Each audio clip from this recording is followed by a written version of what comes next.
Having more fun than a human being should be allowed to have. Rush Limbaugh enjoying a unique perspective on life, and that is one from Realville, untainted by the media bubble each and every day.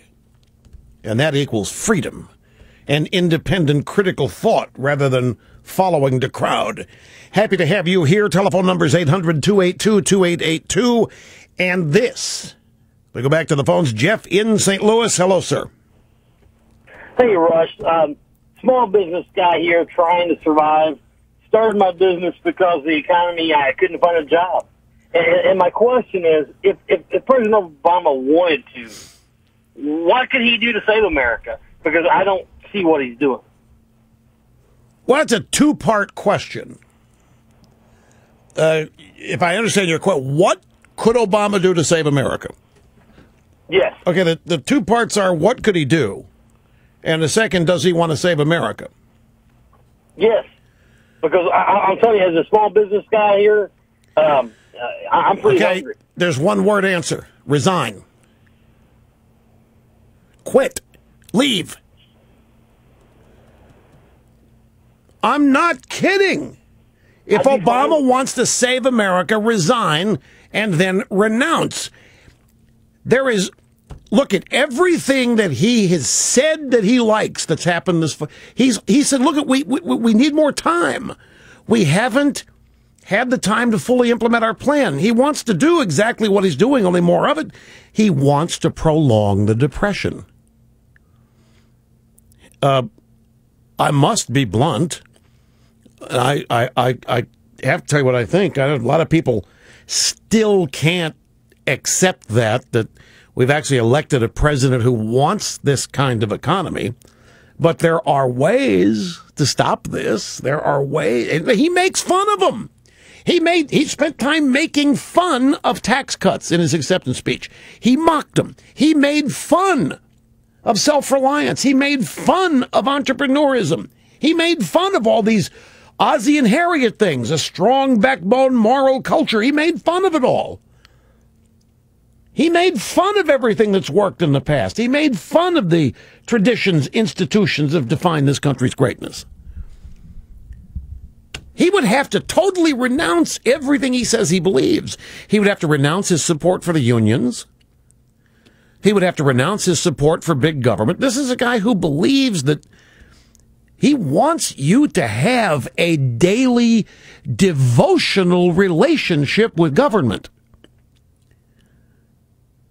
He wants that of the citizenry. He wants the citizenry in a almost, I think it's sick, but he wants almost a perverted, literal attachment to government. Government is the first thing people look to. It's where they go for any problem to be solved. It's what he wants, and none of that is going to save the country. So the answer to your question is resign. Does somebody want to disagree with me on this? I'm welcome anybody. You want to disagree? Tell me I'm wrong. God, would I love to be wrong. You don't know how I would love to be wrong about this. You don't know. I don't want any of this.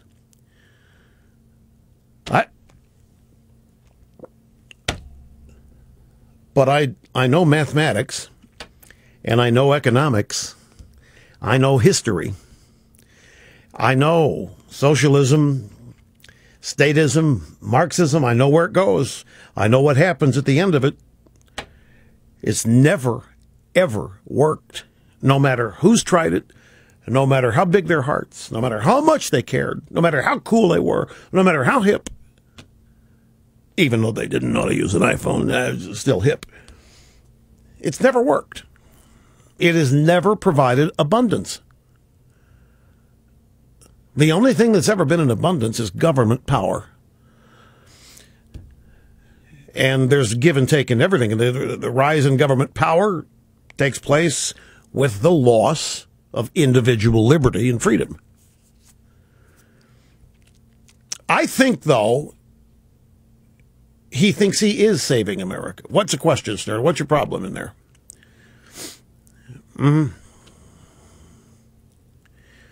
Well, Snerdley just said something rather provocative. I'm not...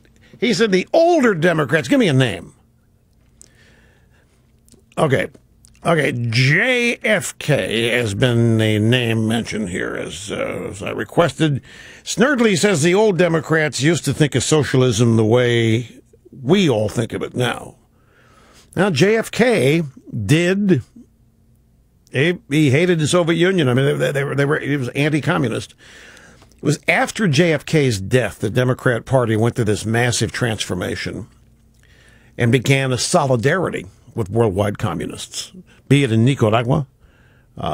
Even the Soviet Union, Ted Kennedy was constantly trying to warn the Soviets against Reagan.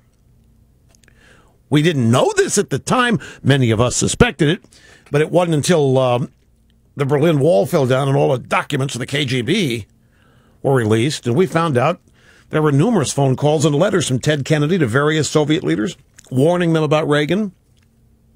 I kid you not.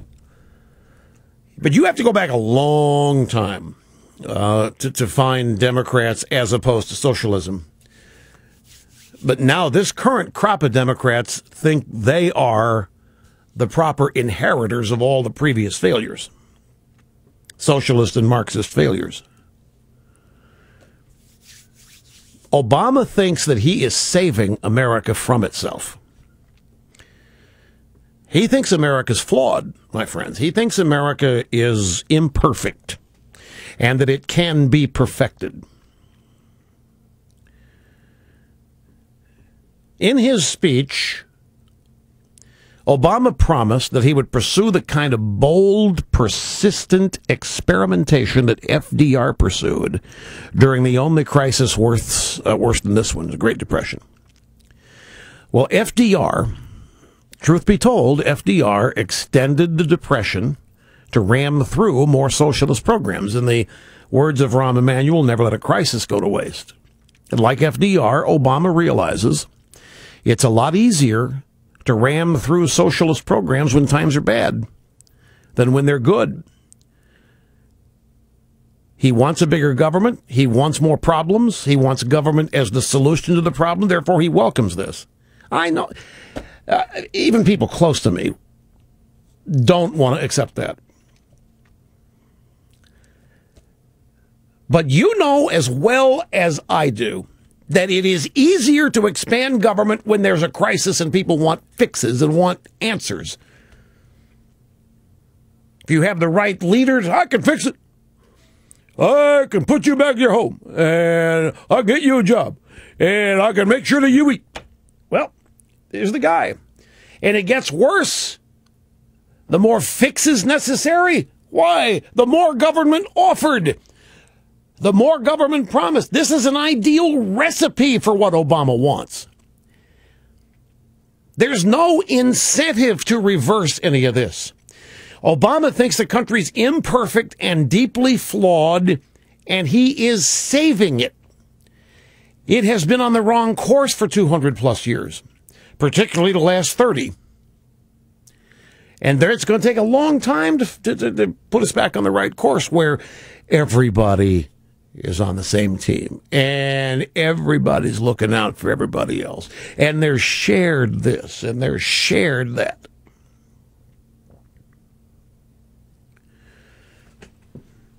This might be a good time to bring up Kyle Smith's piece in the New York Post yesterday, Why Obama is Pitied.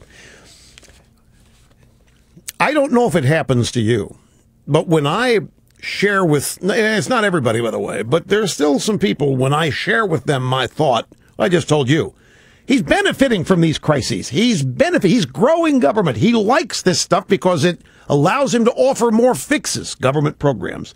He wants this situation. It's how you grow government.